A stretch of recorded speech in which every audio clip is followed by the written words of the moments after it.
മർക്കോസിന്റെ സുവിശേഷം 4:35 വചനം ഇങ്ങനെയാണ്: അന്ന് സായാഹ്നമായപ്പോൾ അവൻ അവരോട് പറഞ്ഞു, നമുക്ക് അക്കരയ്ക്ക് പോകാം. അവർ ജനക്കൂട്ടത്തെ വിട്ട് അവൻ ഇരുന്ന വഞ്ചിയിൽ തന്നെ അവനെ അക്കരയ്ക്ക് കൊണ്ടുപോയി. വേറെ വള്ളങ്ങളും കൂടെയുണ്ടായിരുന്നു. അപ്പോൾ വലിയ ഒരു കൊടുങ്കാറ്റുണ്ടായി. തിരമാലകൾ വഞ്ചിയിലേക്ക് ആഞ്ഞടിച്ചു. വഞ്ചിയിൽ വെള്ളം നിറഞ്ഞുകൊണ്ടിരുന്നു. യേശു അമരത്ത് തലയണ വച്ചുറങ്ങുകയായിരുന്നു. അവർ അവനെ വിളിച്ചുണർത്തി പറഞ്ഞു, ഗുരോ, ഞങ്ങൾ നശിക്കാൻ പോകുന്നു, നീ അത് ഗൗനിക്കുന്നില്ലേ? അവൻ ഉണർന്ന് കാറ്റിനെ ശാസിച്ചുകൊണ്ട് കടലിനോട് പറഞ്ഞു, അടങ്ങുക, ശാന്തമാവുക. കാറ്റു ശമിച്ചു, പ്രശാന്തതയുണ്ടായി. അവൻ അവരോട് ചോദിച്ചു, നിങ്ങൾ ഭയപ്പെട്ടതെന്തിന്? നിങ്ങൾക്ക് വിശ്വാസം ഇല്ലേ? അവർ അത്യധികം ഭയന്ന് പരസ്പരം പറഞ്ഞു, ഇവൻ ആരാണ്? കാറ്റും കടലും പോലും ഇവനെ അനുസരിക്കുന്നല്ലോ. പ്രിയപ്പെട്ടവരെ, ഈ ദൈവവചനം നിങ്ങൾ ശ്രദ്ധയോടെ മനസ്സിലാക്കിയാൽ ഒരിക്കലും ജീവിതത്തിൽ നമ്മൾ ആരും തളരില്ല. ജീവിതത്തിൽ തളരുകയും തകരുകയുമില്ല. ചിലപ്പോഴൊക്കെ നിങ്ങളുടെ ജീവിതത്തെ നോക്കിയിട്ട് ചില ആളുകൾ നിങ്ങളോട് പറഞ്ഞിട്ടില്ലേ, നിങ്ങൾ വലിയ പ്രാർത്ഥിക്കുന്ന ആളും വലിയ വിശ്വാസിയൊക്കെ അല്ലേ, എന്നിട്ടും നിങ്ങളുടെ ജീവിതത്തിൽ ഭയങ്കര പ്രശ്നങ്ങളൊക്കെ ആണല്ലോ. നമ്മളോട് അങ്ങനെ ആരെങ്കിലും ചോദിച്ചാൽ പെട്ടെന്ന് നമ്മുടെ മനസ്സ് പറയും, ഓ, പ്രാർത്ഥിച്ചിട്ടും ദൈവത്തോടടുത്തിട്ടും എന്തു ഗുണം? നമ്മൾ പെട്ടെന്ന് ഇനി പ്രാർത്ഥിക്കണ്ട എന്ന തീരുമാനത്തിലേക്ക്, ദൈവത്തോടില്ലേ ആശ്രയിച്ചിട്ട് വലിയ കാര്യമില്ല എന്ന നിലപാടിലേക്കൊക്കെ പോകും. എന്നാൽ ഇന്ന് നിങ്ങളോട് പറയുന്നത്, ദൈവം നമ്മുടെ ഏറ്റവും അടുത്ത് നമ്മുടെ കൂടെ ഉണ്ടെങ്കിലും ജീവിതത്തിൽ പ്രശ്നങ്ങളും പ്രതിസന്ധികളും ഉണ്ടാകും എന്നാണ്. എന്നാൽ ഒരു പ്രത്യേകതയുണ്ട്, അത് നിങ്ങളോട് ഇന്ന് പറയാം. ദൈവം നമ്മുടെ കൂടെ ഉണ്ടെങ്കിലും നമ്മുടെ ജീവിതത്തിൽ പ്രശ്നങ്ങളും പ്രതിസന്ധികളും ഉണ്ടാകും. ഇനി ശ്രദ്ധിച്ചേ, വിശുദ്ധ മർക്കോസിന്റെ സുവിശേഷം 4:35 എഴുതിയിരിക്കുന്നത് ഇങ്ങനെയാണ് തുടങ്ങുന്നത്: സായാഹ്നമായപ്പോൾ എന്ന് പറഞ്ഞാൽ ഇപ്പോൾ ഒരു സായാഹ്നമാണിത്. ഏകദേശം സമയം 7:20-25. സായാഹ്നമായൊരു സന്ധ്യയാണ്, സായാഹ്ന സന്ധ്യ. ഏകദേശം ഈ സമയമായപ്പോൾ യേശു ശിഷ്യന്മാരോട് പറഞ്ഞു, നമുക്ക് കടലിന്റെ അക്കരയ്ക്ക് പോകാം. സന്ധ്യാസമയത്തൊരു യാത്ര, സന്ധ്യാസമയത്തുള്ള ഒരു യാത്ര. ഈ യാത്രയിൽ ഈശോയും ശിഷ്യന്മാരും വള്ളത്തിൽ കയറി. ഏത് വള്ളത്തിലാണോ ഈശോ ഉള്ളത് അതേ വള്ളത്തിൽ തന്നെ ശിഷ്യന്മാരും ഉണ്ട്. ഏത് വള്ളത്തിലാണോ ശിഷ്യന്മാരുള്ളത് അതേ വള്ളത്തിൽ ഈശോയും ഉണ്ട്. അവർ ഒരുമിച്ചാണ് യാത്ര പോയത്. യാത്ര പോയി കുറച്ച് അധികം ദൂരം എത്തിയപ്പോൾ കടലിൽ ചില പ്രതിസന്ധികൾ ഉണ്ടായി. അതാണ് 37-ാമത്തെ വാക്യം. ഒരു വലിയ കൊടുങ്കാറ്റുണ്ടായി. വലിയ കൊടുങ്കാറ്റുണ്ടായി എന്ന് മാത്രമല്ല, അടുത്ത വചനം നോക്കിക്കേ, തിരമാലകൾ വഞ്ചിയിലേക്ക് ആഞ്ഞടിച്ചു കയറി. പറയാമോ ഹല്ലേലൂയ? ഏത് വഞ്ചിയിലേക്ക് ആഞ്ഞടിച്ചു കയറിയത്? യേശുവും ഉണ്ടായിരുന്നു, ശിഷ്യന്മാരും ഉണ്ടായിരുന്നു, ആ വള്ളത്തിൽ തന്നെ ഉണ്ടായിരുന്നു. അപ്പോൾ ചോദ്യം ചോദിച്ചു നോക്കിയേ, ദൈവം അവരുടെ കൂടെ ഇല്ലേ? എന്നിട്ടും എന്തുകൊണ്ടാണ് ഈ കാറ്റും തിരമാലകളും ആഞ്ഞടിച്ചത്? ഈശോ അവരുടെ കൂടെ ഉണ്ടായിരുന്നല്ലോ. ഈശോ അവരുടെ കൂടെ ഉണ്ടായിരുന്നപ്പോൾ ശരിക്കും തിരമാലകളൊന്നും ആഞ്ഞടിക്കാൻ പാടില്ലെന്നല്ലേ നമ്മുടെ ഒരു ചിന്ത, ഒരു നിഗമനം. ഈശോ അവരുടെ കൂടെ ഉണ്ടായിരുന്നാലും തിരമാലകൾ അവരുടെ സഞ്ചരിക്കുന്ന യാത്രകൾക്ക് എതിർ ദിശയിൽ ആഞ്ഞടിച്ചു. ജീവിതത്തിൽ ദൈവത്തിൽ ആശ്രയിക്കുന്നവരും ദൈവത്തോട് ചേർന്ന് നിൽക്കുന്നവരുമാണ് നിങ്ങളെങ്കിലും നിങ്ങളുടെ ജീവിതത്തിൽ ചില പ്രശ്നങ്ങളും പ്രതിസന്ധികളും തകർച്ചകളും രോഗങ്ങളും ആഞ്ഞടിച്ചെന്ന് വരാം. എന്നും പ്രാർത്ഥിക്കുന്ന നമുക്ക് പ്രശ്നമൊന്നും ഉണ്ടാവില്ലെന്നല്ല ബൈബിൾ പഠിപ്പിക്കുന്നത്. എന്നും പ്രാർത്ഥിക്കുന്ന നമുക്ക് ചില പ്രശ്നങ്ങളെ അഭിമുഖീകരിക്കേണ്ടതായി വരാം. ഇപ്പോൾ ഒത്തിരി പ്രാർത്ഥിച്ചിട്ടും ഒരുപാട് ദൈവത്തിൽ ആശ്രയിച്ചിട്ടും പ്രശ്നങ്ങൾ തീരുന്നില്ലല്ലോ എന്ന് ദുഃഖിച്ചിരിക്കുന്ന ആരെങ്കിലും ഒക്കെ ദൈവത്തിന്റെ വചനം കേൾക്കുന്നുണ്ടെങ്കിൽ അവർക്കുള്ള സദ്വാർത്തയാണിത്. എന്ത്? ദൈവം നമ്മുടെ കൂടെ ഉണ്ടെങ്കിലും തിരമാലകൾ ആഞ്ഞടിക്കാം. അടുത്ത നോക്കിക്കേ. അവർ സഞ്ചരിച്ചിരുന്ന വഞ്ചിയിൽ വള്ളത്തിൽ വെള്ളം നിറഞ്ഞുകൊണ്ടിരുന്നു. ഇപ്പൊ എന്തൊക്കെ സംഭവിച്ചു? ദൈവം കൂടെ ഉണ്ടായിരുന്നെങ്കിലും കാറ്റടിച്ചു, തിരമാലകൾ ആഞ്ഞടിച്ചു, വെള്ളം വള്ളത്തിനകത്ത് നിറഞ്ഞുകൊണ്ടിരുന്നു. ജീവിതം അപകടത്തിലാകുന്ന പല സാഹചര്യങ്ങളും ഉണ്ടായി. ശരിക്കും മനസ്സിലായോ? ശ്രദ്ധിച്ച്, ദൈവത്തിൽ ആശ്രയിക്കുന്ന നമുക്ക് ജീവിതത്തിൽ പല അപകടങ്ങളും സംഭവിക്കുന്ന സാഹചര്യങ്ങൾ ഉണ്ടാകാം.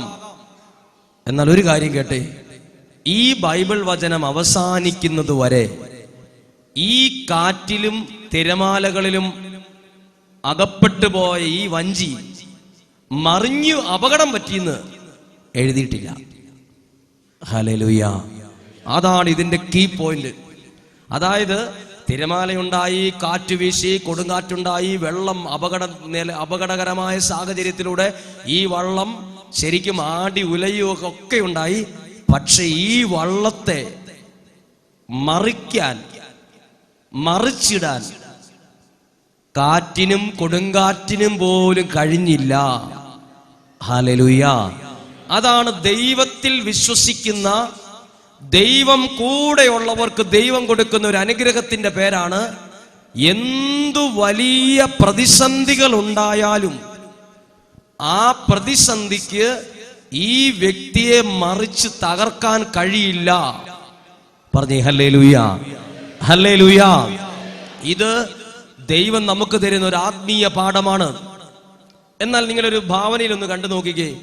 യേശുവും ശിഷ്യന്മാരും ഈ വള്ളത്തിൽ കയറി കടലിന്റെ അപ്പുറത്തേക്ക് മറുകരയിലേക്ക് പോകാൻ നേരത്ത് ഇത് കരയ്ക്ക് നിന്ന് കണ്ട കുറെ പേരുണ്ടാവില്ലേ?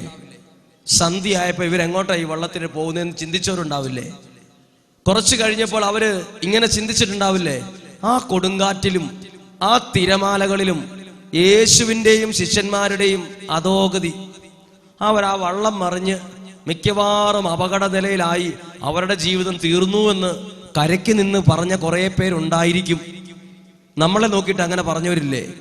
ചില പ്രശ്നങ്ങളിൽ നമ്മൾ വരുമ്പം നമ്മളെ നോക്കി നമ്മുടെ നാട്ടുകാർ പറഞ്ഞിട്ടില്ലേ, ആ പ്രശ്നം കൊണ്ട് അവർ തകർന്നു പോവുകയുള്ളൂ, അവർ രക്ഷപ്പെടുന്നത് കാണണം. പിന്നെ എന്നും പ്രാർത്ഥനയും ദൈവവിശ്വാസമായിട്ട് നടന്നിട്ട് കണ്ടില്ലേ കടം കയറി കുടുങ്ങി കിടക്കുന്ന കുടുംബം, അതിൽ നിന്ന് കരകയറുന്നത് എനിക്ക് കാണണം. പ്രിയപ്പെട്ടവരെ, നമ്മുടെ ജീവിതത്തിന്റെ ചുറ്റും നിൽക്കുന്നവർ നമ്മളുടെ തകർച്ച ആഗ്രഹിച്ച് നോക്കി നിന്നാലും ദൈവം നമ്മുടെ കൂടെ ഉണ്ടെങ്കിൽ, ജീവനുള്ള ദൈവം നമ്മുടെ കൂടെ ഉണ്ടെങ്കിൽ, ഏതു വലിയ ശക്തിക്ക് പോലും, ബൈബിൾ എഴുതിയിരിക്കുന്നു, കൊടുങ്കാറ്റിന് പോലും എന്തിനേ കഴിഞ്ഞുള്ളൂ?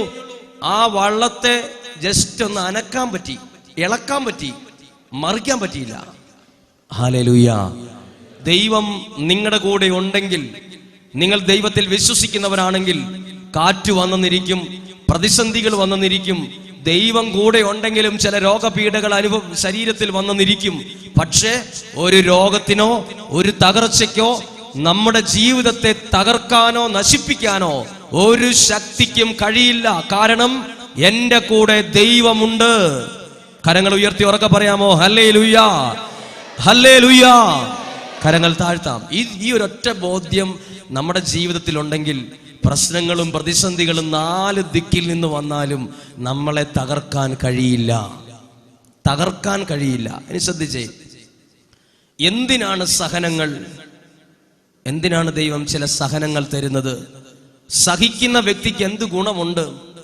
സഹിക്കുന്ന വ്യക്തികളെ നോക്കി അയ്യോ കഷ്ടം, പാവം കേട്ടോ, എന്തുമാത്രം കഷ്ടപ്പാടാ അവർക്ക്, ഇങ്ങനെ മനുഷ്യന്റെ കുറെ അയ്യോ പാവം കിട്ടും. സഹിക്കുന്ന വ്യക്തിക്ക് എന്താ ഗുണം? സഹിക്കുന്ന വ്യക്തിക്ക് ദൈവം എന്ത് കൊടുക്കും? അതിനെക്കുറിച്ച് നിങ്ങൾ ബൈബിൾ വചനത്തിലൂടെ നിങ്ങളോട് പറയാൻ എനിക്ക് ആഗ്രഹമുണ്ട്. ഒരു കാര്യം കേട്ടെ, ഒരുപാട് പേര് ചോദിക്കുന്ന ഒരു ചോദ്യമാണ്. ഒരുപാട് പേര് സഹിക്കുന്ന സമയത്ത് ദൈവം എവിടെയാ? ഒത്തിരി പേര് ചോദിച്ചിട്ടുള്ള ഒരു ചോദ്യമാണ്, ദൈവം എവിടെയാണ്? നിങ്ങളോട് ചോദിച്ചിട്ടുണ്ടാവും, നിങ്ങൾ വലിയ പ്രാർത്ഥിക്കുന്ന ആൾക്കാരല്ലേ, ദൈവം എവിടെയാ ഇരിക്കുന്നേ? ദൈവം ഇവിടെ എവിടെയുണ്ട്? ദൈവം ഉണ്ടെങ്കിൽ എൻ്റെ ജീവിത പങ്കാളിക്ക് ക്യാൻസർ രോഗം വരുമോ? ദൈവമുണ്ടെങ്കിൽ എൻ്റെ മക്കൾക്ക് ഈ അവസ്ഥ വരുമോ? ദൈവം എവിടെ? എൻ്റെ സഹന സമയത്ത് ദൈവം എവിടെ? ഒരു വീട്ടിൽ 2 പേർക്ക് ക്യാൻസർ, 2 പേർക്ക് ക്യാൻസർ, സീരിയസ് ക്യാൻസർ 2 പേർക്ക്. ഒരാൾക്കാണെ പോട്ടെന്ന് വെക്കാം, 2 പേരെയും കൊണ്ട് 2 സ്ഥലത്ത് പോകണം, തലശ്ശേരിയും തിരുവനന്തപുരം ഒക്കെ പോകണം. ആ വീട്ടിലെ ആരോഗ്യമുള്ള ഒരാൾ ചോദിച്ചതാ, ദൈവം എവിടെയാച്ചാ? ദൈവം എവിടെ? ദൈവം അവിടെ ഉണ്ട്, ദൈവം എവിടെയെന്ന് പറഞ്ഞതാ. അച്ഛനൊക്കെ ബൈബിൾ വായിക്കുകയും പ്രാർത്ഥിക്കുകയും ചെയ്യുന്ന ആളല്ലേ. എനിക്കൊരു ഉത്തരവ് ഇല്ലായിരുന്നു കൊടുക്കാൻ, ദൈവം എവിടെയെന്ന്. ദൈവം എവിടെ? അങ്ങനെ എനിക്കൊരു ഉത്തരം കിട്ടിയ കാര്യം കൂടെ പറയാം. ദൈവം എവിടെയാണെന്ന് നിങ്ങളോട് ആരെങ്കിലും ചോദിച്ചാൽ ഇനി തൊട്ട് പറയണം ദൈവം എവിടെയാണെന്ന്. ദൈവം എവിടെയാണെന്ന് പറഞ്ഞു തരാൻ പോവാണ്. 33 വയസ്സുള്ള ഈശോ കുരിശെടുത്ത് ഗാഗുൽത്താമല കയറിപ്പോയപ്പം ദൈവം എവിടെയായിരുന്നു? യേശു കുരിശുമെടുത്ത് ആളുകൾ അടിച്ച് കുരിശുമായി വീണ് ദേഹം മുഴുവൻ തളർന്ന അവസ്ഥയിൽ കുരിശുമെടുത്ത് ഗാഗുൽത്താമല വലിഞ്ഞു കയറിയപ്പം ദൈവം എവിടെയായിരുന്നു? എന്തിയെ ദൈവം? ഒന്ന്, യേശുവിനെ ജീവനുള്ള ശരീരത്തിൽ ആണി തറച്ച് കുരിശിൽ തറച്ച് ഈശോ പ്രാർത്ഥിച്ചു. ആ സമയത്തും ദൈവം എവിടെയായിരുന്നു? ഒരക്ഷരം പോലും ദൈവം പറഞ്ഞില്ലല്ലോ. ദൈവം എവിടെയായിരുന്നു? എന്നാ ഒരു കാര്യം കേൾക്ക്, എന്റെ സഹനത്തിലും ദൈവം എവിടെയായിരുന്നു എന്ന് ഉത്തരം പറയാം. ഈശോ കുരിശുമെടുത്ത് ഗാഗുൽത്താമലയിലേക്ക് പോയപ്പം ആ ദൈവം, എന്റെ ദൈവം എവിടെയായിരുന്നോ അവിടെ തന്നെയാണ് ഞാനും കുരിശെടുക്കുമ്പോൾ എൻ്റെ ദൈവമുള്ളത്. ഹല്ലേലൂയ. യേശു കുരിശിൽ ജീവനോടെ കുരിശിൽ കിടന്നപ്പം നമ്മൾ ചോദിക്കുക, ദൈവം എവിടെയായിരുന്നു?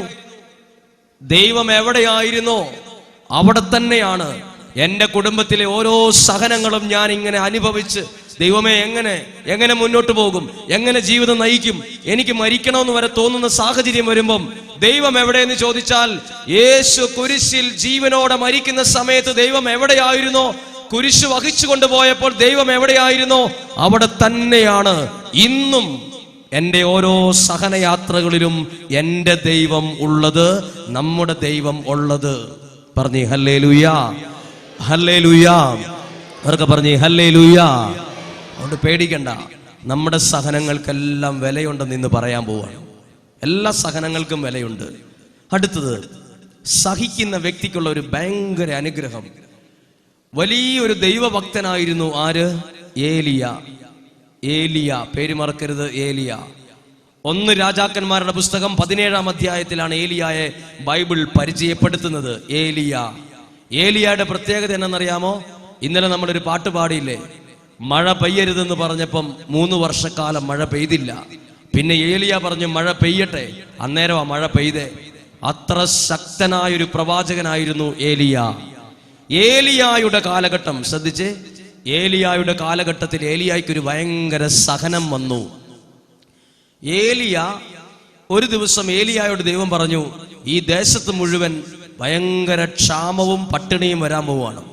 അതുകൊണ്ട് നീ ഒരു കാര്യം ചെയ്യണം, ജോർദാന് കിഴക്കുള്ള കെറീത്ത് എന്ന് പറയുന്ന ഒരു സ്ഥലത്ത് പോയി നീ താമസിക്കണം, ഇവിടുന്ന് ഇപ്പൊ പോണം. അങ്ങനെ ഏലിയ ദൈവത്തിന്റെ വാക്ക് കേട്ട്, ദൈവത്തിന്റെ ഇഷ്ടപ്രകാരം ആ വചനം അനുസരിച്ച് ജോർദാന് കിഴക്കുള്ള കെറീത്ത് എന്ന് പറയുന്ന സ്ഥലത്ത്, കെറീത്ത് എന്ന് പറയുന്ന അരുവിയുടെ അടുത്ത് പോയി താമസിച്ചു. അന്നേരം ദൈവം പറഞ്ഞു, നീ ആ അരുവിയിൽ നിന്ന് വെള്ളം കുടിച്ചോ, വേറെ ഈ പ്രദേശത്ത് എവിടെയും വെള്ളമുള്ള ഒരു സ്ഥലം ഇല്ല, അപ്പോൾ ഏലിയ ചോദിച്ചു, ഭക്ഷിക്കാൻ ഭക്ഷണത്തിന്റെ കാര്യം, വെള്ളം മാത്രം പോരല്ലോ, ഭക്ഷണം വേണ്ടേ, കട്ടിയായത് എന്തെങ്കിലും. അപ്പോൾ ഏലിയായോട് ദൈവം പറയുവാണ്, നിനക്ക് ഭക്ഷണം കൊണ്ടുതരാൻ ഞാൻ കാക്കയോട് പറഞ്ഞിട്ടുണ്ടെന്ന്. കാക്ക. അപ്പോൾ ഒരു കാര്യം ശ്രദ്ധിച്ചേ, ലോകത്തിൽ എവിടെയും കേട്ടിട്ടില്ല പക്ഷികൾ മനുഷ്യന് ഭക്ഷണം കൊണ്ട് കൊടുക്കുന്നത്. ഏലിയ ദൈവത്തോട് ചോദിച്ചില്ല, ദൈവമേ അതെങ്ങനെയായി പക്ഷികൾ, എനിക്ക് കാക്ക എന്ന് പറയുന്ന പക്ഷി എനിക്ക് എങ്ങനെയാ ഭക്ഷണം കൊണ്ടു തരുന്നത്? ഏലിയ വിശ്വസിച്ചു. അത്ര വിശ്വാസമുള്ളവനാ ഏലിയ. ഏലിയ വിശ്വസിച്ച് ജോർദാന് കിഴക്കുള്ള കെറീത്ത് എന്ന് പറയുന്ന അരുവിയുടെ അടുത്ത് പോയി താമസിച്ചു. ആ അരുവിയിൽ നിന്ന് വെള്ളം കുടിച്ചു. ദിവസവും കാക്കകൾ ഭക്ഷണം, അപ്പവും ഭക്ഷണം ആവശ്യത്തിന് കൊണ്ടേ കൊടുക്കും, അവ പറന്നും പോകും. എന്നാൽ ദൈവത്തിന് ഇത്രയും വലിയ ഭക്തനായ ഏലിയായ്ക്ക് എഴുതിയിരിക്കുകയാണ്, 17-ാം അധ്യായം 7-ാമത്തെ വാക്യം, മഴ പെയ്യായികയാൽ കുറെ നാളുകൾ കഴിഞ്ഞപ്പോൾ ആ അരുവിയിലെയും വെള്ളം പറ്റിപ്പോയി. ഹല്ലേലൂയ. ഏലിയ ആരാ? ദൈവഭക്തനായ, ദൈവം പറഞ്ഞ വാക്കനുസരിച്ച് ഏലിയായ്ക്ക് പോലും വെള്ളം പറ്റിപ്പോകുന്ന ഒരു അനുഭവം ദൈവം കൊടുത്തു. ഏലിയായ്ക്ക് പോലും. അതിനുശേഷം ബൈബിൾ എഴുതിയിരിക്കുകയാണ്, കാക്കകൾ ഭക്ഷണം കൊണ്ട് കൊടുക്കുന്നത് ആ വരവ് നിന്നു. ഭക്ഷണവും ഇല്ലാതായി, കുടിവെള്ളവും ഇല്ലാതായ ഒരു സംഭവം ഏലിയായ്ക്കും ഉണ്ടായി. ഇവിടെ ഇരിക്കുന്ന ദൈവഭക്തരായിട്ടുള്ള ആളുകളെ, വിശ്വസിക്കുന്നവരെ, നിങ്ങളുടെ ജീവിതത്തിലും ചിലപ്പോൾ ദൈവത്തിന്റെ വാക്ക് ഞാൻ കേട്ടു, ദൈവത്തിന്റെ വചനമനുസരിച്ച് ഞാൻ ജീവിച്ചു, സത്യസന്ധതയോടെ ജീവിച്ചു, ഞാൻ ഒരു അനീതിക്കും കൂട്ടുനിന്നിട്ടില്ല, എന്നാലും നിങ്ങളുടെ അരുവികൾ, ചില ദൈവം തന്ന ചില അനുഗ്രഹങ്ങൾ ചിലപ്പോൾ വറ്റിപ്പോകും. ചിലപ്പോൾ അത് നിൽക്കും, ചിലപ്പോൾ നിൽക്കും. അപ്പോൾ നമ്മൾ അന്നേരം ദൈവത്തിൽ ഓടരുത്. ചിലപ്പോൾ നിൽക്കും, ചിലപ്പോൾ. ഇവിടെ ഇരിക്കുന്ന എത്രയോ പ്രാർത്ഥിക്കുന്ന വ്യക്തികളുടെ ജീവിതത്തിലും ദൈവം ചില അരുവികൾ കാണിച്ചു തന്നു. പക്ഷെ നന്നായി ജീവിച്ചു, പക്ഷെ അരുവികൾ പറ്റി. ചില സമയത്ത് അരുവികൾ പറ്റും, അന്നും ഇന്നും അരുവികൾ പറ്റും, പേടിക്കണ്ട. 2, ഭക്ഷണം ഇല്ലാതായി. അന്നേരം ഏലിയ ദൈവത്തോട് ചോദിക്കും. അടുത്ത വചനം എന്നറിയോ? ഭക്ഷണം ഇല്ലാതായി, വെള്ളമില്ലാതായപ്പം അടുത്ത വചനം ഇങ്ങനെയാണ്, 17-ാം അധ്യായം 8-ാമത്തെ വാക്യം, അപ്പോൾ കർത്താവ് ഏലിയായോട് മിണ്ടി.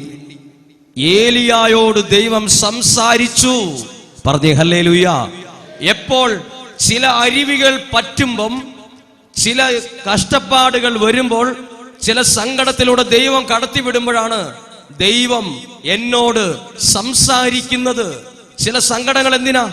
ഏലിയായുടെ ജീവിതത്തിലൂടെ ദൈവം പറഞ്ഞു തരുന്നു, ചില സങ്കടങ്ങൾ എനിക്ക് ദൈവം തരുന്നത് ദൈവത്തിന് എന്റെ ജീവിതത്തിൽ ഇടപെടാനാണ്, ദൈവത്തിന് എന്നോട് സംസാരിക്കാനാണ്. പറഞ്ഞേ ഹല്ലേലൂയ.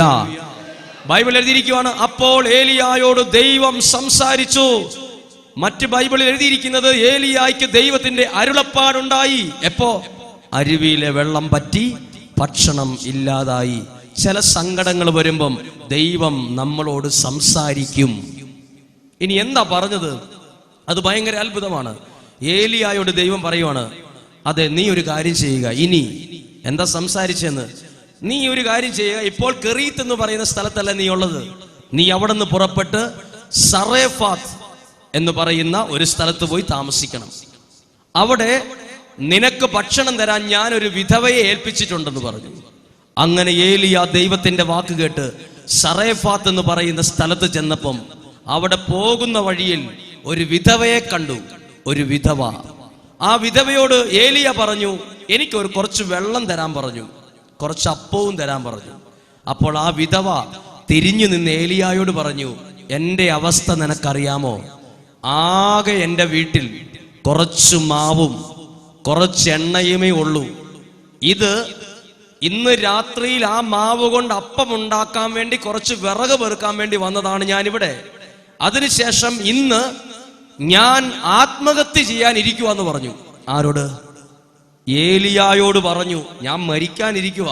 അന്നേരം നിനക്ക് അപ്പവും വെള്ളവും, എനിക്ക് ബുദ്ധിമുട്ടുണ്ടെന്ന് പറഞ്ഞു. ഇനി ശ്രദ്ധിച്ചോ, ഏലിയ പറഞ്ഞു, നീ നിന്റെ തീരുമാനത്തിൽ നിലനിന്നുകൊള്ളുക. പക്ഷെ ഒരു കാര്യം, വീട്ടിൽ ചെന്ന് നീ ഒരപ്പം ഉണ്ടാക്കി എനിക്ക് കൊണ്ടുവരാൻ പറഞ്ഞു. നോക്കിക്കോ, ഏലിയായുടെ സാന്നിധ്യം ഉണ്ടായപ്പോ തന്നെ അവളുടെ ജീവിതത്തിന്റെ ലെവല് മാറി.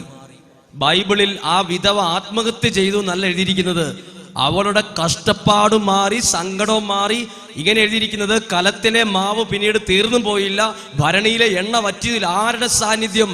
സഹനത്തിലൂടെ കടന്നുപോയ ഒരു വ്യക്തിയുടെ സാന്നിധ്യം വേറൊരു വീട്ടിൽ ചെന്നപ്പോൾ ആ വീട് അനുഗ്രഹം പ്രാപിച്ചു.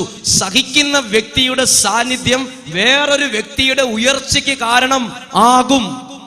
പറഞ്ഞേ ഹല്ലേലൂയാ. ഒരു കരം ഉയർത്തി പറയാമോ? ഹല്ലേലൂയാ. ദൈവത്തെ മഹത്വപ്പെടുത്തി പറയാം ഹല്ലേലൂയാ. ശ്രദ്ധിച്ച്, സഹിക്കുന്ന വ്യക്തികൾ പേടിക്കണ്ട. എല്ലാവരും നമ്മളെ നോക്കി പറയുമ്പോ ഭയങ്കര സഹനോ, പുള്ളി ഭയങ്കര പ്രാർത്ഥനക്കാരനോ, ഭയങ്കര സഹനോ. പേടിക്കണ്ട. സഹിക്കുന്ന വ്യക്തി ഏത് വീട്ടിൽ ചെന്നാലും ആ വീടിനും കൂടെ ഒരു അനുഗ്രഹം വരും. എല്ലാ സുഖസമൃദ്ധിയിലും കിടക്കുന്ന വലിയ കാറിൽ ഒരു വേദനയില്ലാത്തൊരു വ്യക്തി നമ്മുടെ വീട്ടിൽ വരുന്നതിനേക്കാൾ 10,000% അഭിഷേകമാണ് ഒത്തിരി സഹനത്തിലൂടെ കടന്നു പോകുന്ന ഒരാൾ നമ്മുടെ വീട്ടിൽ തിണ്ണെ കയറി നിൽക്കുമ്പോൾ തന്നെ നമ്മുടെ വീട് കൂടി അനുഗ്രഹം പ്രാപിക്കും. അത്ര അഭിഷേകമാണ് സഹനത്തിലൂടെ കടന്നു പോകുന്ന ഒരു വ്യക്തിക്ക്. പറഞ്ഞേ ഹല്ലേലൂയാ. ഈ സഹനത്തിലൂടെ കടന്നുപോയ ഏലിയായ്ക്ക് ഒരു പ്രത്യേകതയുണ്ട്. മരിച്ചുപോയ ഒരാളെ വരെ ഉയർപ്പിക്കാനുള്ള ശക്തി കിട്ടി. അതായത് സഹിക്കുന്ന വ്യക്തിക്ക് ദൈവത്തോളം ശക്തിയുണ്ടെന്നാ പറയുന്നത്. സഹിക്കുന്ന വ്യക്തിക്ക് ദൈവം എന്തേരെ കൊടുക്കും? ദൈവമാണ്. ഈശോ മരിച്ച ഒരാളെ ഉയർപ്പിച്ചു. ഏലിയ മരിച്ചുപോയ വിധവയുടെ കുഞ്ഞിനെ ഉയർപ്പിച്ചു. ദൈവത്തിന്റെ ശക്തി ദൈവം കൊടുക്കുന്നത് ആർക്കാ? സഹിക്കുന്ന വ്യക്തിക്ക്. സഹിക്കുന്ന വ്യക്തിക്ക് ദൈവ ശക്തി കൊടുക്കും. ദൈവം കൊടുക്കുന്ന ദാനമാണത്. എല്ലാ സുഖസമൃദ്ധിയിലും ജീവിക്കുന്ന ഒരു വ്യക്തിക്ക് അത് കൊടുക്കത്തില്ല. പറഞ്ഞേ ഹല്ലേലൂയാ. ഒരു കരം ഉയർത്തി പറയാം ഹല്ലേലൂയാ, ഹല്ലേലൂയാ. കരങ്ങൾ താഴ്ത്താം. സഹനത്തെ കുറിച്ചാണ് നമ്മൾ കണ്ടത്. സഹിക്കുന്ന വ്യക്തിക്ക് ദൈവം കുറെ അനുഗ്രഹങ്ങൾ കൊടുക്കും. ഇനി പറയുന്ന കേട്ടെ. ഒരു പ്രാവശ്യം 5 ദിവസത്തെ താമസിച്ചുള്ള ധ്യാനം നടക്കുമ്പം 23 24 വയസ്സ് പ്രായമുള്ള ഒരു പെൺകുട്ടി, ഒരു നടക്കാൻ പോലും പ്രായമില്ലാത്ത ഒരാൺകൊച്ചിനെ എടുത്ത് വരാന്തയിൽ കൂടെ നടക്കുവാണ്. ഒരു ദിവസമല്ല, ദൈവവചനം കേൾക്കാൻ ആ കൊച്ചു സമ്മതിക്കില്ല ഈ സഹോദരിയെ. ആണ് എപ്പോഴും ഒച്ചയും കരച്ചിലും. അപ്പോൾ ഈ സ്ത്രീ പറഞ്ഞു, എന്നെ അതിനകത്ത് കേൾക്കാൻ പറ്റത്തില്ല, കൊച്ചു സമ്മതിക്കുന്നില്ല എന്ന് പറഞ്ഞു. എന്നാലും ഞാൻ പറഞ്ഞു, ഒരു കസേര എടുത്ത് ഏറ്റവും പുറകിലായിട്ടിരുന്നു. അങ്ങനെ കുറെ ഇവിടെ നിന്നാൽ ശരിക്കും കേൾക്കത്തില്ല, നിങ്ങൾക്ക് കേൾക്കാൻ പറ്റില്ല എന്ന് പറഞ്ഞു. അപ്പോൾ ആ സ്ത്രീ പറഞ്ഞു, മരിക്കാൻ പോകുന്നവർക്ക് ഒത്തിരി കേട്ടിട്ട് ഇപ്പം എന്താ കാര്യം? അപ്പൊ ഞാൻ ചോദിച്ചു, നിങ്ങൾക്ക് ഈ ചെറിയ പ്രായത്തിൽ നിങ്ങൾ എന്തിനാ മരിക്കാൻ പോകുന്നത്? അപ്പോൾ ആ പെൺകൊച്ച് അവളുടെ ജീവിതത്തിലെ വലിയൊരു ഒരു കാര്യം പറഞ്ഞു. വിവാഹം 22ാമത്തെ വയസ്സിൽ കഴിഞ്ഞു. 1-2 വർഷമായി വിവാഹം കഴിഞ്ഞിട്ട്. വിവാഹത്തിന് മുമ്പ് അമ്മ എപ്പോഴും ഈ മകളോട് പറയുമായിരുന്നു, നീ നല്ലൊരു ജീവിത പങ്കാളിയെ നിനക്ക് കിട്ടാൻ നീ ഇപ്പോൾ മുതൽ പ്രാർത്ഥിക്കണം. എത്ര വർഷങ്ങൾക്ക് മുമ്പ്.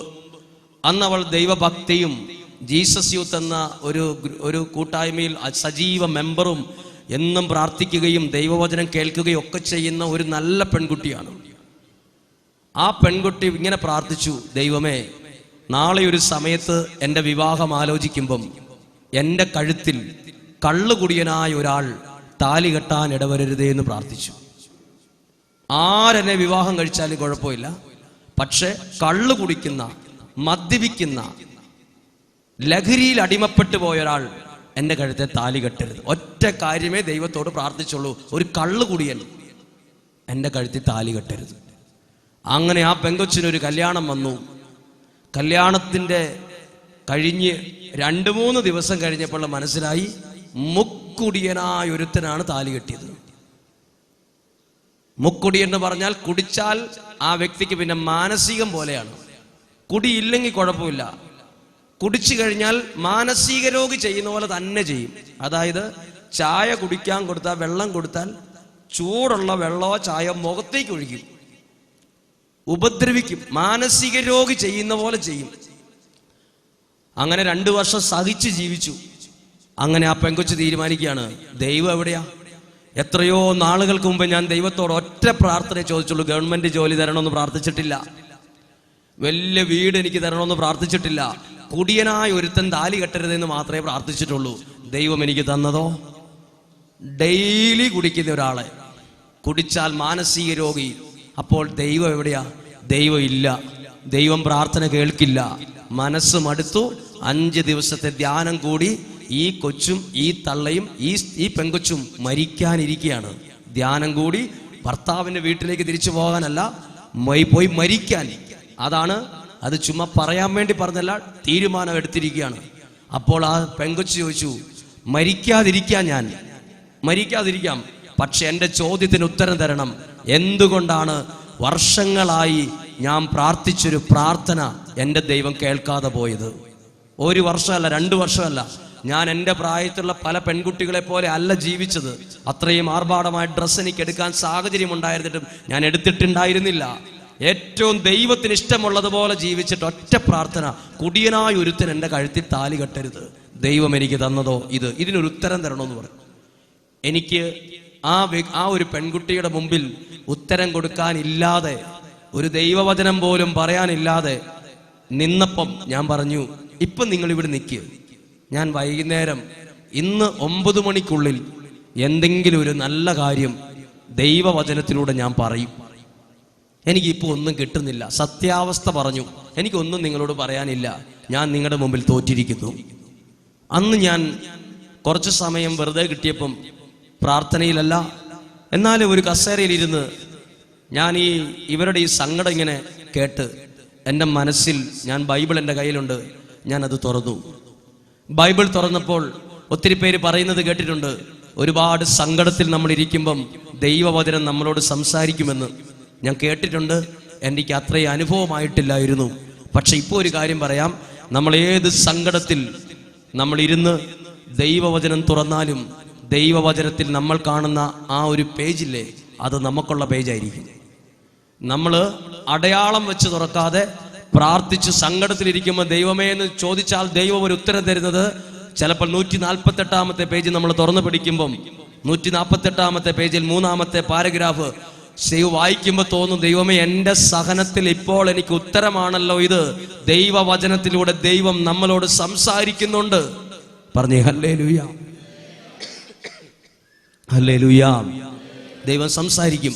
അപ്പം ഞാനിങ്ങനെ പ്രാർത്ഥിച്ചു, എന്തായാലും ഇന്ന് വൈകുന്നേരം ഉറങ്ങുന്നതിന് മുമ്പ് ഈ ഒരാൾക്ക് നല്ലൊരു വചനം പറഞ്ഞു കൊടുക്കണം. അങ്ങനെ എനിക്ക് ബൈബിളിൽ ഒരുപാട് പ്രാവശ്യം വായിച്ചിട്ടുണ്ടെങ്കിലും അധികം വലിയ ശ്രദ്ധ കൊടുക്കാത്തൊരു വചനമാണ് ബൈബിളിൽ അപ്പസ്തോല പ്രവർത്തനം 148-ാമത്തെ പേജിൽ 16-ാം അധ്യായം 25 മുതലുള്ള വാക്യമാണ് ഈ ഒരു പ്രാർത്ഥനയ്ക്ക് മുമ്പിൽ ദൈവം തുറന്നു തന്ന ദൈവവചനം. എന്നറിയാമോ? ആ പെൺകുട്ടി ചോദിച്ചു, എൻ്റെ പ്രാർത്ഥന ദൈവം എന്തുകൊണ്ട് കേട്ടില്ല? ഞാൻ അതുകൊണ്ട് മരിക്കാൻ പോവാണ്. ഞാൻ വലുതായിട്ടൊന്നും ചോദിച്ചിട്ടില്ല, പക്ഷെ എനിക്കൊരു ഉത്തരം തരുവാണ്. നല്ലൊരു ഉത്തരം തന്നു. അതാണ് അപ്പസ്തോല പ്രവർത്തനം 16-ാം അധ്യായം 25 മുതലുള്ള വചനം. അതിനകത്ത് എഴുതിയിരിക്കുന്നത് 1-ാമത്തെ വചനമാണ് എഴുതിയത്. അർദ്ധരാത്രിയോടടുത്ത് പൗലോസും സീലാസും കീർത്തനം പാടി ദൈവത്തെ സ്തുതിക്കുകയായിരുന്നു. ഹല്ലേലൂയ. ശ്രദ്ധിച്ചേ, അതിന്റെ ഹെഡിങ് എന്നറിയാമോ? പൗലോസും സീലാസും പാതിരാത്രി 12 മണിക്ക് ദൈവത്തെ സ്തുതിച്ചു എന്ന് പറഞ്ഞാൽ വീട്ടിലിരുന്നല്ല, ജയിലിൽ കിടന്ന്. പൗലോസും സീലാസും ജയിലിൽ കിടക്കേണ്ടി വന്നു. അവരെ സംബന്ധിച്ചിടത്തോളം ഭയങ്കര സഹനമാണത്. ഞാൻ പൗലോസ്ലീഹായോടും സീലാസിനോടും ആത്മീയമായി ചോദിക്കുകയാണ് അവരോട്, എന്തുകൊണ്ടാണ് നിങ്ങൾ വലിയ ഭക്തന്മാരും ദൈവം പറഞ്ഞ വാക്കനുസരിച്ചവരും അല്ലേ, നിങ്ങൾക്ക് എന്തിനാ ഇത്രയും സഹനം ദൈവം തന്നേ? പൗലോസ്ലീഹായോടും സീലാസിനോടും നിങ്ങൾ ചോദിച്ചു നോക്ക്, എന്തുകൊണ്ടാ പൗലോസ്ലീഹായ നിങ്ങൾക്ക് വലിയ സഹനം വന്നല്ലോ? അപ്പോൾ പൗലോസ്ലീഹായും ഈ സീലാസും നമ്മളോട് ഉത്തരം പറയുന്ന കാര്യം ഞാൻ പറയാം. പൗലോസും സീലാസും ജയിലിൽ കിടക്കുന്നു. ജയിലിൽ വേറെ കുറെ പേരുണ്ട്.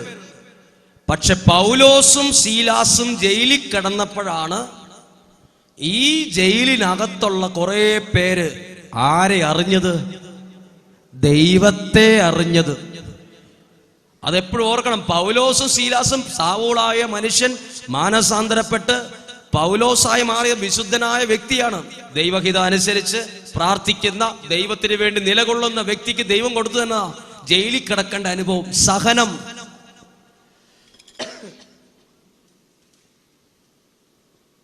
ദൈവം കൊടുത്തു സഹനം. നമ്മൾ ഡയറക്റ്റ് ആയിട്ട് ചോദിച്ചു നോക്ക്, പൗലോസ്ലീഹായെ നിനക്ക് പോലും സഹനമാ തന്ന ദൈവം എന്തുകൊണ്ട് കൊടുത്തു?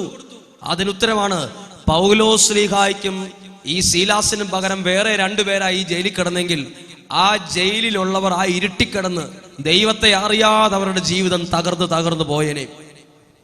എന്നാൽ പൗലോസും സീലാസും ആ ജയിലിൽ ചെന്നതോടുകൂടി ആ ജയിലിനകത്തുള്ളവർ എന്തൊക്കെ കേട്ടു? ദൈവത്തെക്കുറിച്ച് കേട്ടു, പ്രാർത്ഥിക്കുന്ന സ്വരം കേട്ടു, അർദ്ധരാത്രിയിൽ ദൈവത്തെ സ്തുതിക്കുന്നവരെ കുറിച്ച് കണ്ടു, ദൈവത്തെക്കുറിച്ച് ഒരു അറിവും ഒരു വെളിച്ചവും അവർക്കുണ്ടായി. ശ്രദ്ധിച്ചേ, ചില സങ്കടങ്ങൾ എനിക്കെന്തിനാ ദൈവം തരുന്നത്? ദൈവത്തെ അറിയാത്ത പലർക്കും ദൈവത്തെ കൊടുക്കാൻ ചില സങ്കടങ്ങൾ ദൈവം എനിക്ക് തരും. പറഞ്ഞേ ഹല്ലേലൂയാ. അപ്പൊ ഞാൻ ഈ പെൺകുട്ടിയോട് ചോദിച്ചു, വൈകുന്നേരം ആരാധനയ്ക്കൊക്കെ ശേഷം ചോദിച്ചു, നിന്റെ സഹനത്തിന് ഒരു ഉത്തരം ദൈവം എനിക്ക് തന്നിട്ടുണ്ട്, ഒരു 10 മിനിറ്റ് നീ മാറി നിൽക്കുവാണ്, ഞാൻ നിന്നോടത് പറയാം. അങ്ങനെ അവർ മാറി നിന്നു. ഒരു വരാന്തയുടെ സൈഡിൽ നിന്ന് ഞാൻ പറഞ്ഞു കൊടുത്തു, അതായത് നിന്റെ ഭർത്താവിന്റെ സ്വഭാവം എന്തൊക്കെയാണ്? മാനസിക രോഗിയെ പോലെ കുടിക്കുന്ന കുറെ കൂട്ടുകാർ പറയുക, നമുക്കിന്ന് തിരുവനന്തപുരത്ത് പോകണം. അന്ന് ഭാര്യയോട് പോലും പറയില്ല, 3 ദിവസം കഴിഞ്ഞ് വരുവുള്ള ഒരൊറ്റ പോക്കാണ്. പിന്നെ വരുമ്പോൾ വേറൊരു കോലത്തിൽ, ഒരു ഭ്രാന്ത് പിടിച്ച, ഒരു സ്നേഹമില്ല, മിണ്ടിയല, പറയല, ഉപദ്രവിക്കുന്ന, ചവിട്ടുന്ന, അടിക്കുന്ന, സംശയരോഗമുള്ള, ലഹരിക്ക് അടിമപ്പെട്ട ഒരു മനുഷ്യൻ. ഈ മനുഷ്യൻ പള്ളിയോ ദൈവമോ ദേവാലയോ ഒന്നും ഈ വ്യക്തിക്ക് പ്രശ്നമല്ല. കുറെ നാട്ടുകാരും കുറെ കൂട്ടുകാരും മാത്രം, അവരാണ് ദൈവങ്ങൾ. അതാണ് ദൈവം, നാട്ടുകാരും വീട്ടുകാരും. പക്ഷേ ഈ പെങ്കൊച്ചോ എത്രയോ നാളുമ്പ് ദൈവത്തെ അറിഞ്ഞ് പ്രാർത്ഥിച്ച് ദൈവമേ എന്ന് വിളിച്ച് ദൈവാനുഭവമുള്ള ആള്. ആ വ്യക്തിക്ക് ദൈവം കൊടുത്തതോ മുക്കുടിയൻ. എന്തിനാ കൊടുത്തത്? ഈ വ്യക്തിക്ക് പകരം വേറൊരു പെൺകുട്ടിയാണ് ഈ മനുഷ്യനെ വിവാഹം ചെയ്യുന്നെങ്കിൽ 1 വർഷം പോലും തികക്കില്ലായിരുന്നു അതിന്റെ പാട്ടിന് പോയത്. പക്ഷെ ഒരു കാര്യം, ഈ പ്രാർത്ഥിച്ച വ്യക്തിക്ക് ദൈവം എന്തിനാ ഈ സഹനം കൊടുത്തത്? ഈ വ്യക്തിയിലൂടെ ദൈവത്തിനൊരു ഹിതമുണ്ട്. എന്ത്? ഈ വ്യക്തി വേണം ദൈവത്തെ അറിയാത്ത ഈ മനുഷ്യനെ, ജീവിത പങ്കാളിയായി ഈ ഭർത്താവിനെ ദൈവത്തിങ്കിലേക്ക് അടുപ്പിക്കാൻ. അപ്പോഴാണ് ആ പെങ്കൊച്ചിന്റെ കണ്ണ് തുറന്നത്. അപ്പോഴാണ് ഈ പെങ്കൊച്ച് വിചാരിച്ചത്, ഇത് സഹനമല്ല, ഇതിന്റെ പുറകിൽ ദൈവത്തിന് വേറൊരു പ്ലാൻ ഉണ്ടെന്ന്. പ്രിയപ്പെട്ടവർ ശ്രദ്ധിച്ചോ, സഹനത്തിലിരിക്കുന്ന നിങ്ങൾ ചിന്തിക്കും, ദൈവമേ എനിക്കെന്ന് സഹനമാണല്ലോ. ഒരു പക്ഷെ മാതാപിതാക്കൾക്ക് നിങ്ങൾക്ക് സഹനമുള്ളത് കൊണ്ട് ഒരു ഗുണമുണ്ട്, നിങ്ങളുടെ മക്കൾ നിങ്ങൾ സഹനത്തിൽ പ്രാർത്ഥിക്കുന്നത് കണ്ടതുകൊണ്ട് അവർക്ക് നിങ്ങൾ പോലും അറിയാതെ കിട്ടിയ ഒരു അനുഗ്രഹമാണ് ദൈവത്തെ അറിയാനുള്ള കൃപ. പറഞ്ഞേ ഹല്ലേലൂയാ. ഒരു കരം ഉയർത്തി പറയാമോ? ഹല്ലേലൂയാ, ഹല്ലേലൂയാ. കരങ്ങൾ താഴ്ത്താ. നോക്കിക്കേ, സഹനങ്ങൾ. ഇപ്പൊ എനിക്ക് രോഗമാണ്, ഭയങ്കര സങ്കടമാണ്, സാമ്പത്തിക ബുദ്ധിമുട്ടാണ്, ഇതെല്ലാം നിങ്ങളെ ഞെരുക്കുമ്പോൾ നിങ്ങൾ എന്താ ചെയ്യുന്നത്? നിങ്ങൾ കൂടുതൽ ദൈവത്തോട് പ്രാർത്ഥിക്കാൻ തുടങ്ങും. ഈ പ്രാർത്ഥിക്കുന്നത് ആര് കാണും? നിങ്ങളുടെ തൊട്ടു പുറകെ വളർന്നു വരുന്ന നിങ്ങളുടെ മക്കൾ കാണും. ഇതാ എൻ്റെ പപ്പയും മമ്മിയും എന്തു പ്രശ്നം വന്നാലും അവർ പ്രാർത്ഥിക്കുന്നത് കണ്ടു. അവർക്ക് എന്താ കിട്ടുന്നത്? ഈ സഹനത്തിലൂടെ അവർക്ക് വേറൊരു കാര്യം കിട്ടുന്നുണ്ട്. നിങ്ങളുടെ മക്കൾ നിങ്ങൾ പോലും അറിയാതെ ഞങ്ങൾ അവർക്ക് ദൈവത്തെ കൊടുക്കുകയാണ്, പ്രാർത്ഥിക്കുന്നവരാക്കി മാറ്റുവാണ്. ഒരു സങ്കടവും ഒരു പ്രശ്നവും ഇല്ലെങ്കിലോ, നമ്മളിങ്ങനെ സുഖസമൃദ്ധിയിൽ വണ്ടിയെടുത്തു, ഹോട്ടലിൽ ഭക്ഷണം കഴിച്ചു, കറങ്ങി നടന്നു. നിങ്ങളുടെ മക്കൾ എന്ത് മറക്കും? ദൈവത്തെ മറക്കും. അവർ ദൈവത്തെ മറന്ന് അവരുടെ ജീവിതം നമുക്കൊരു തലവേദനയായിട്ട് മാറും. ചില സഹനങ്ങൾ ദൈവത്തെ കൊടുക്കാൻ ദൈവം നൽകുന്ന ഒരു അനുഗ്രഹമാണ്. പറഞ്ഞേ ഹല്ലേലൂയ. ചേർന്ന് പറഞ്ഞേ ഹല്ലേലൂയ.